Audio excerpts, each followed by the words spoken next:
So today I wanted to talk about Ableton. Ableton are best known for their DAW live, but over the last few years they've been building out their range of products, hardware and software.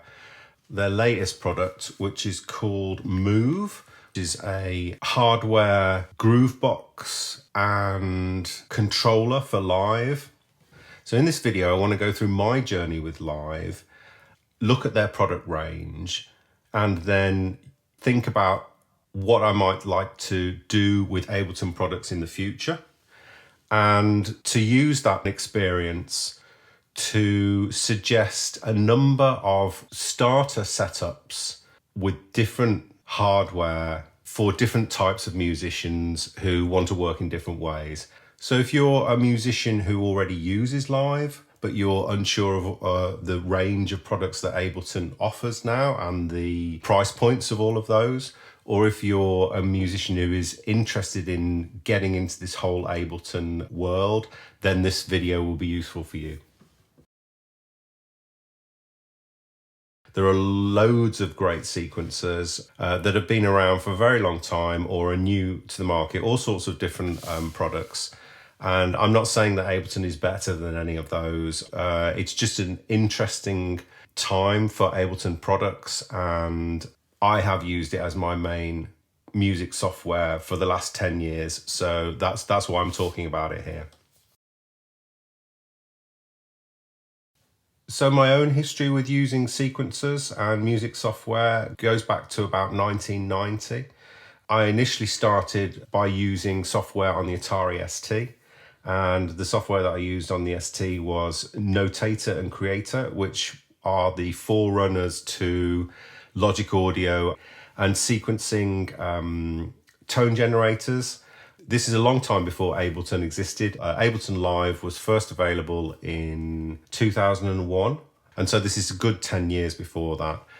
And then a few years later, I got a Windows PC. And so on that, for a number of years, I was running Cubase and using Cubase to send MIDI to synths and hardware samplers.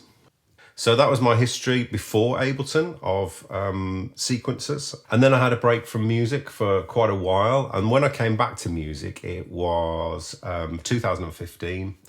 I still had some hardware gear left, so I sold that hardware gear, and that enabled me to buy a smaller setup, which at the time I wanted to work really with my laptop as my main music creating tool. And I got hold of a copy of Ableton, and I had a small audio interface, and that was in 2015. That's when I started using Ableton. So I just want to have a quick look at the overview of the range of Ableton Live versions that are available. There are 4 versions of Ableton Live available. There is Live Lite, Live Intro, Live Standard, and Live Suite. Live Lite is a free version that is not available from Ableton directly, but comes bundled with all sorts of music hardware. Until recently, to get Live Lite, you would need to buy something else. And over the years, I have got a license from Live Lite from various products. So initially, I bought a Focusrite Scarlett 6i6 audio interface, and that came bundled with a license for Live Lite. Since then, I've got a number of Live Lite licenses from an Arturia Minilab 2 keyboard controller, and a Novation Launch Control that also had Live Lite with it. So there's many products provide you with a Live Lite license. Its main limitation is that it has 8 tracks. 8 tracks in total, MIDI and audio.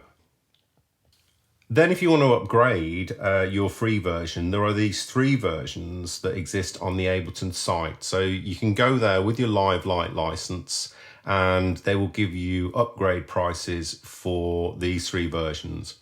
Currently, to upgrade a Live Lite license to Intro. Intro has a few more effects and 16 tracks. That would cost you £69 currently on Ableton. The next version, Standard, has unlimited tracks and it has quite a lot more software synths in it. So about half of the software synths that Ableton produces, these two only have a couple of synths in them. There's still a lot of sounds, there's still a huge amount of stuff in Lite and Intro. But once you get to Standard, then you start to get a lot more sounds, a lot more software synths, and a lot more effects. So Standard will set you back £189 currently on Ableton. And then the final level of Ableton Live is Live Suite, which gives you everything. So you get all of their software synths, all of the effects, and it's about the same again as you get in Standard. And you also get Max for Live, which is the built-in scripting language that allows you to create your own plugins and the whole load of plugins that come with Max for Live as well. So you get a lot here. And for the full version, upgrading Lite for the full version costs you £479. So that's currently how you would go from a free license to Suite. That's roughly the cost of Live at the moment. So I'm just going to take a quick look through my journey with Live and how I've got to where I am now from where I started. So as I said, in 2015, I bought a Focusrite Scarlett 6i6 audio interface, and with that I got a Live Lite license. It was Live 9 at the time, and so that cost me nothing. And it, I wanted to try out Live and see how it worked for me. And obviously, when you first get a new piece of software like Live, it's a steep learning curve. So you don't know whether you're going to like it or not. But I did like it. At the time, I was just using my laptop to make music, and so Live was where I was getting all my sounds from. I had no hardware synths. The type of music that I was making as well was very much more complex sequencer-based music than I make now, and so I was running up against the 8-track limit of Live Lite quite quickly, and so I decided that I was going to upgrade it. So a year later, I upgraded to Intro. So Intro is the version with 16 tracks, double the amount of tracks, and you get a few more other bits and pieces. So a year later, £55, I've upgraded to the 16-track version Intro. So I used this for a while and still continued to enjoy using Live and getting better at using it. And so a year later, I decided to go all in, get all the software synths and all the available functionality of Live, and I upgraded to Live Suite. And this was the year later, which cost me £329. So I'm there now. I've got the full deal, everything going. So then a year later, the next version of Live comes out, Live 10. So I was quite invested in Ableton Live at this point. It's my main way of making music, and I'm enjoying it. I'm learning the software, learning how to produce. It's working quite well for me. So I decided to just keep updating the software because each version of Live has quite a lot of new functionality, new synths, new effects, all sorts of things. So each year from there, I upgraded my Live Suite. So 2018, I paid another £229 to get Live 10. And then 2 years later, when Live 11 came out, I paid another £143 to upgrade to Live 11. And now this year, at the moment, I'm still running Live 11. It's an amazing piece of software, huge amount of functionality. But now Live 12 has come out. And so for me to get Live 12, even though I own Live 11 Suite, the upgrade price is £179. So over this time, the way that I've used Live has changed quite a lot. Early on, I was just really using Live on my laptop. But now, as I've built a hybrid studio that involves quite a lot of hardware, my guitar, modular system, my looper pedal, I find that I don't really do complex sequencing in live anymore. And I tend to use it more as a multi-track recorder and as a production tool to finish and master my tracks. And so this final upgrade price of £179, I'm now questioning whether I need to keep investing in Live Suite because I don't use a lot of the functionality in it. And do I really need to keep paying this kind of amount of money? I've already invested over £750 in it.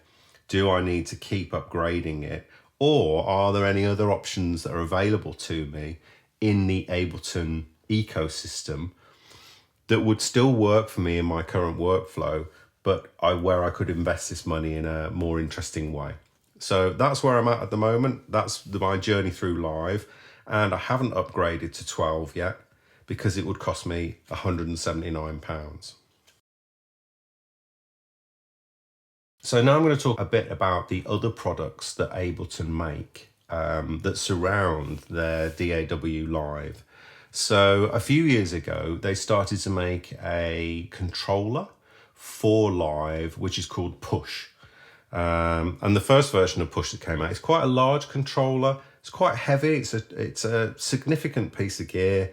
The first one that came out was just a controller. So effectively, it's got a nice screen on it and a lot of functionality. And effectively, you could close down your laptop and then work on the Push, which is it's almost like a completely new controller-based interface for Live. But you still need the computer running on the controller version. And then they more recently, a couple of years ago, brought out a new version of Push, which is in fact standalone. So it has Live built into it. And it's the same interface, but you no longer need the computer at all. So there's two versions of Push. There's the controller version, and then there's the standalone version. And the standalone version is quite expensive. It's £1,700, I think. And it's not really a portable device. It's quite a hefty piece of gear. It's heavy, it's quite big. And so while I thought that Push was quite interesting, I decided it wasn't really for me. And so I never got a Push. Because I already at that point had other controllers. I had not this Minilab 3, but I had a Minilab 2, which is a nice controller keyboard with quite a few knobs and a keyboard. And I also have a Novation launch control. So because I already had MIDI controllers and the Push was expensive and it wasn't really that mobile, I decided not to go for Push. So then, a couple of years ago, Ableton brought out a new product, and that product was Note. And Note is an iOS app, and so it runs on this is my iPhone. It runs on your iPhone or your iPad, and it's like a sketch pad. It's a very stripped out version of Live that has a couple of synths and drum sounds, and it allows you to sketch out ideas. And then using a cloud system, Ableton Cloud, you can save your projects to the cloud, and then you can move them into your version of Live if you have a version of Live. Or you can move it between different iOS devices. And initially, if you use Note and you wanted to move into Live, you would have to have done what we were talking about before. Have bought a piece of hardware of some kind, a controller or a keyboard or an audio interface that gave you a Live license, or just be involved or already have your own version of Live that you've upgraded, like me. But interestingly, they updated Note earlier this year, and decided to include a Live Light license with Note. Now, Note only costs £9. So for £9, you're getting your little mobile app, good fun to play with, sketch out ideas, and you're also getting a license for Live Light, the limited 8-track version of Live, that you can then continue working on your Notes projects in your starter version of Live. As far as I'm aware, this is by far the cheapest way that's ever been available to get a Live license. I might be wrong, but in my experience, it's normally more like £50 to £100 for some hardware rather than £9. So that's Ableton Note. And then a few days ago, they announced another product. And this is their latest product. And this product is called Move. And Move is interesting in that it is a hardware groove box and controller for Ableton Live. So it's similar to a mini push in some ways. It's obviously much smaller and not as much functionality, but it can be a live controller. But also it's similar to Note in that it has a simple version of Live built into it with a couple of synths, hundreds of sounds, very nice sounds, very capable, and drum sounds, all sorts of things. And 4 tracks with a step sequencer. Lots of control options, and also a built-in mic, so you can sample sounds as well. And it has a line in, so you can sample things from synthesizers and whatever has got a line out, as well as the built-in mic. So it's quite a capable mobile device. It's battery powered, quite small, does a lot of the things that the push didn't achieve in terms of mobility, and is more like a kind of more simpler sketchpad-like Note rather than a full version of Live. And if you buy Move, which costs £399, then you get a Live intro license included. That's the 16-track version of Live, and you get that with your $399. So Ableton have recently expanded their ecosystem around Live quite considerably to have all these different options. And for me, at this moment in time, I'm presented with different options. I could upgrade my version of Live 11 to Live 12 Suite for £179. The other option for me is, can I move down in my version of Live to say intro? And is there a way for me to still have all the functionality that I need in intro? I already use a lot of VSTs for effects and for some sounds. So with a simpler version of Live plus the VSTs I use, would I be able to do what I need in Live without upgrading to Suite 12? And in that case, would my £179 be better spent perhaps putting that money towards a Move? It's half the cost of a Move, and I think the Move would be quite a lot of fun. I think it's actually probably more powerful than it seems. People have only just started using it, and I'm sure that it will be updated a lot, and a lot more functionality will come to the Move. And it seems quite popular already, but it has some interesting features. It has the step sequencer. It's very mobile, battery powered, and it also has a drum rack mode where each of these pads can be a clip, a sample, and then each sample can have 16 pitches attached to it. So that means that you essentially could have 16 tracks on the one track. So it's probably more capable than it at first seems, and it'd be interesting to see what people do with it.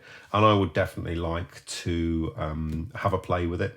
So that's where I'm at with Ableton at the moment. I'm just pondering this question as to whether I should spend my money on a Move or upgrade suite. So for the last part of the video, I wanted to take my experience of using Live for 10 years in lots of different setups, on its own, on a laptop, and lots of different hardware setups and lots of different versions. Take that experience and present some options for somebody who is looking to start using Ableton Live. Kind of a brainstorm. If I was starting now and I wanted to do various different things, various different styles of music, what would I buy? I'm really looking at entry-level things here. So I've looked at the cheapest viable products to produce these type of studio setups. So it's just a bit of fun really, but it might be useful to people who are unsure how to build an Ableton Live beginner studio. Also, these setups will require a laptop, and my laptop is a MacBook Pro and it's about 7 years old, and that runs Live Suite reasonably well. So as long as you've got a fairly recent laptop, either a Windows based laptop or an Apple laptop, then you should be okay at running any of these versions of Live. So if you're just starting out and you want to try Live, then I think the easiest and cheapest way to do it is to get yourself a copy of Notes on your iPhone or your iPad or somebody else's iPhone or somebody else's iPad. And then in the settings, you can fill in your email address and the Note app will send you an email with a license code for Live Lite. So for your £9, this is the cheapest way in to trying out Live. You get 8 tracks Live Lite on your laptop to really have a go and try it out. And you can move your sketches between Note and Live, and really it's a great start to see whether you like using Live. So that's the first starter system. Then I think if you wanted to expand out a bit from this point, say you were a singer-songwriter or you had a guitar or a mic, then you could quite easily, by adding a cheap audio interface, you could expand out your £9 Live Lite to be a little mini studio.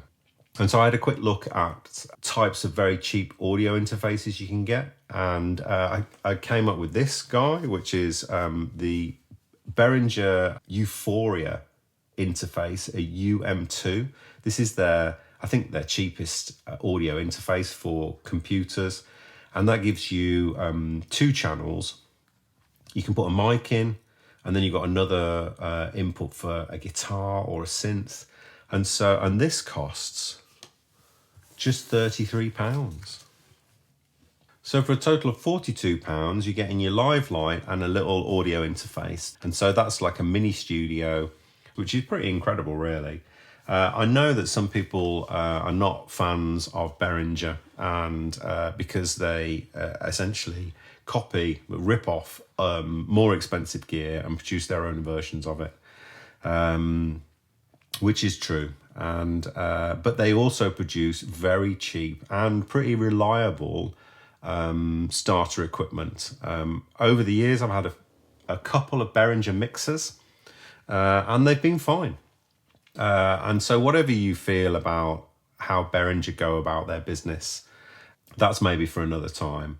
But they do make very cheap entry-level products that are of reasonable enough quality that they work reasonably well.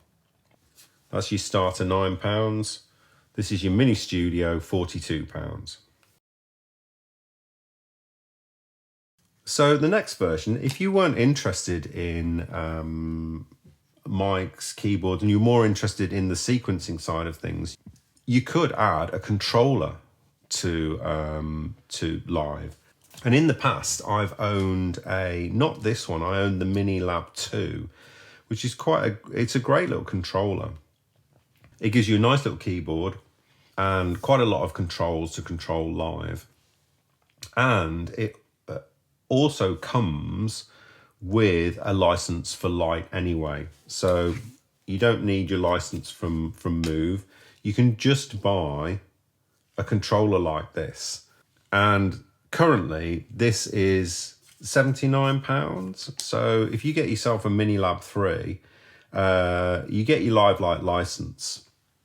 And these are really well made. And my Mini Lab 2 was really nicely made, really high quality piece of gear for your £79. You get your Live Light license, and also bundled with Arturia products, you'll get their Analog Lab intro version. So Analog Lab is their software emulation of all sorts of classic synths. So for your £79, you're going to get a whole range of classic synthesizers that will run as a VST in Live Light.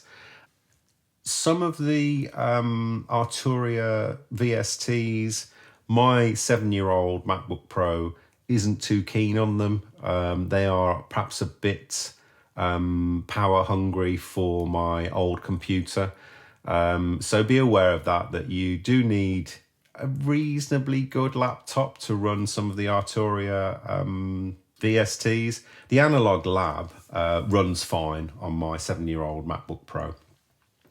So if you're more into synths and you want a hardware controller to play on a keyboard, then you could do worse than getting yourself a little controller like this. Comes with Live Light, £79.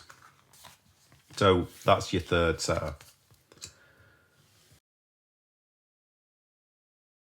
For me, over the last few years, field recording has become quite an important part of my process. I've made a video all about my field recording.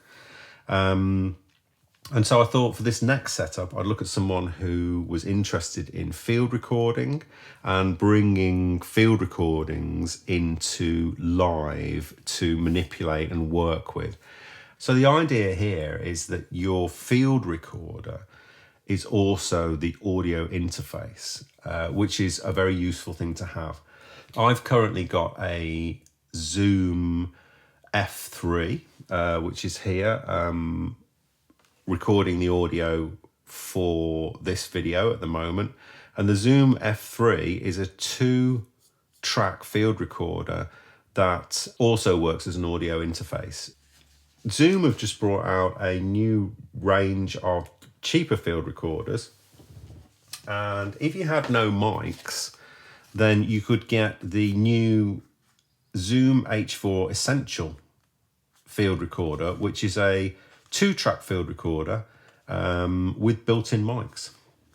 This would allow you to go out and use the built-in mics, collect sounds from all over the place.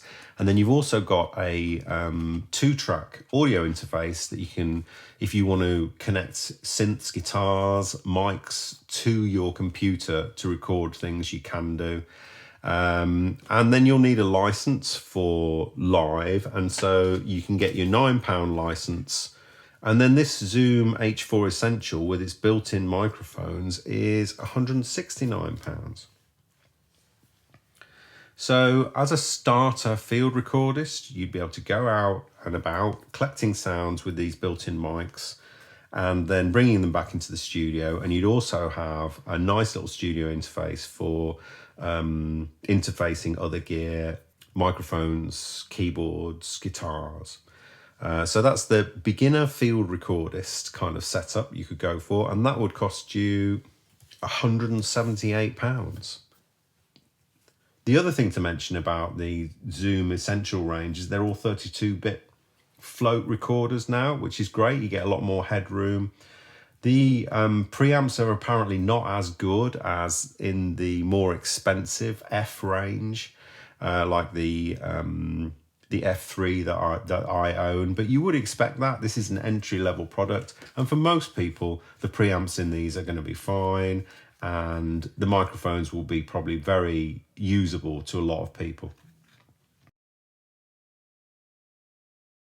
This is the cheapest way to probably get into field recording with a live setup. But if you want something that's a bit more robust, then you could not get a recorder with built-in mics, and you could go for something where you plug in some mic and buy a decent mic. So next level is a similar setup to how I would do field recording. Zoom have just brought out this H1 XLR, which is equivalent in a lot of ways to the F3. It's a 2-track recorder with XLR inputs, also works as an audio interface, so you can still use it to input mics and synths and guitars into your studio. But there's no built-in mics, so you need to buy a mic as well. So I would recommend something like the Omni Clippy mics that I use. Most of my recording is done with these mics. Very versatile, pretty good quality mics, and not that expensive. And then you can plug these into, you can get these with XLR plugs on them and plug them straight into this little Zoom recorder.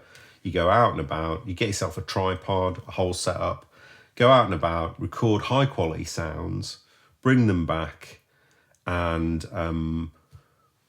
import them into live to do all sorts of interesting stuff with. The Clippies are currently £137.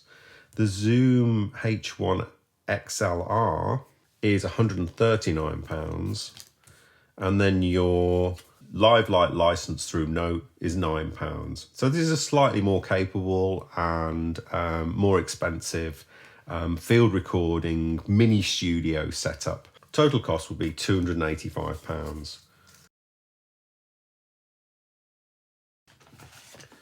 The new Move is a very capable mobile device. It's a groove box. You can play it anywhere. You can take it out with you. It's a very mobile device that allows you to work on tracks anywhere. And then in the price is included your live intro. So essentially, if you're looking to get into working with live, you can't go wrong with a Move, really. So that's mobile setup, $399.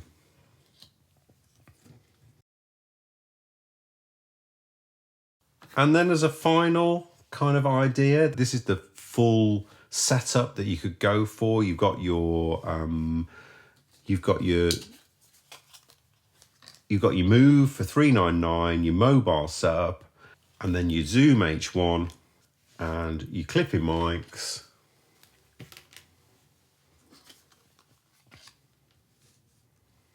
And your Mini Lab 3. So this is probably my full recommendation. My recommendation for, you got a bit of everything.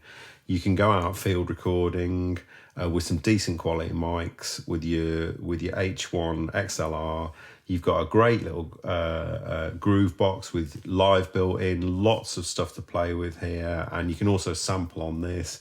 You've got a nice little controller keyboard to play things into your Move, and you've also got the synths that come with the software synths that come with the Arturia, and this is a very capable, and you've got live intro license with the Move.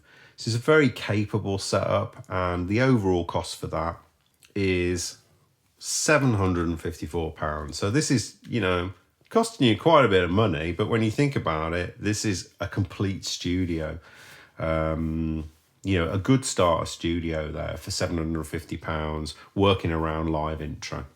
So there's a few crazy ideas about the type of gear I would probably buy now, based upon the experience I've had with gear. I've not had any problem with Zoom stuff. I've bought quite a few bits and pieces of Zoom gear over the years. And I've not had any problem with Behringer things and Arturia. All these companies make good quality gear, and so I'm happy to recommend this stuff. So there's a load of ideas if you're thinking about trying to build a studio around live. I hope you found that useful. You can find my music and field recordings on Bandcamp, and you can find my studio journal where I chat about lots of things like this, all sorts of things related to my music at Substack. You can also buy my creative prompt cards, pivot cards from Bandcamp as well. So I hope you found that useful. If you've got anything else to input into this whole idea, how to use live, simple setups, any comments on Move or Note or Push, and what you think about the whole thing that Ableton are doing, just put them down in the comments. Happy to open discussion here about all of these things. And I hope that's been of use, and I'll see you in the next one.